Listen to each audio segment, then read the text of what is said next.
ખબરોમાં બન્યા રહેવા માટે બેલ આઇકોન દબાવો અને એબીપી અસ્મિતાને સબસ્ક્રાઇબ કરો. મહેસાણાના વિજાપુર તાલુકામાં ગઈકાલે મોડી રાત્રે વરસેલા ધોધમાર વરસાદથી એરંડા, મગફળી, કપાસ અને તમાકુના ધરોને મોટા પાયે નુકસાન થયું છે.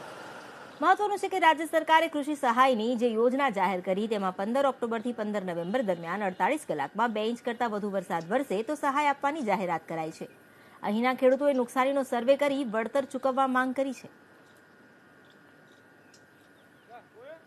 વિજાપુર તાલુકાના અણસણ ગામની અંદર 2 ઇંચ કરતા લગભગ વધુ વરસાદ થયો છે અને એ વરસાદના કારણે લગભગ ખેતીવાડી ઉપર ખૂબ જ એની મોટી અસર થઈ છે. એટલે અમારા ગામના અને વિજાપુર તાલુકાના ખેડૂતોને જો આ બાબતનો સરકાર તરફથી જો લાભ મળે તો વિજાપુરના ખેડૂતો થોડા સક્ષમ બની શકે અને પોતાનો જીવન નિર્વાહ યોગ્ય રીતે નિભાવી શકે. મગફળીના ચૂંટેલી છે અને એમાં કલાક કરેલા છે અને એમાં પાણી બધું ફરી વળ્યું છે એટલે મગફળી બધી કોઈ ગઈ છે અને કપાસમાં બધો નીચે પડી ગયો છે, આડો થઈ ગયો છે અને તમાકુ ધરુમાં તો બિલકુલ પાણી ભરાઈ ગયું.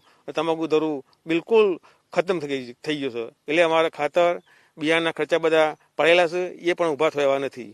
તો અમને અગાઉ પણ સમાવેશ કરેલો નથી. તો આ વખતે અમને આ નુકસાન આપવા ખાતરનું હા ના બધું હોય એ સરકાર આપે એ અમારી વિનંતી છે. મગફળી નીકળવાની પૂરેપૂરી તૈયારી હતી અને વરસાદ ફૂલ પડી ગયો, બરોબર. એના લીધે અંદર ઉગી જવાનો એ પ્રોબ્લેમ થવાનો આ વખતે.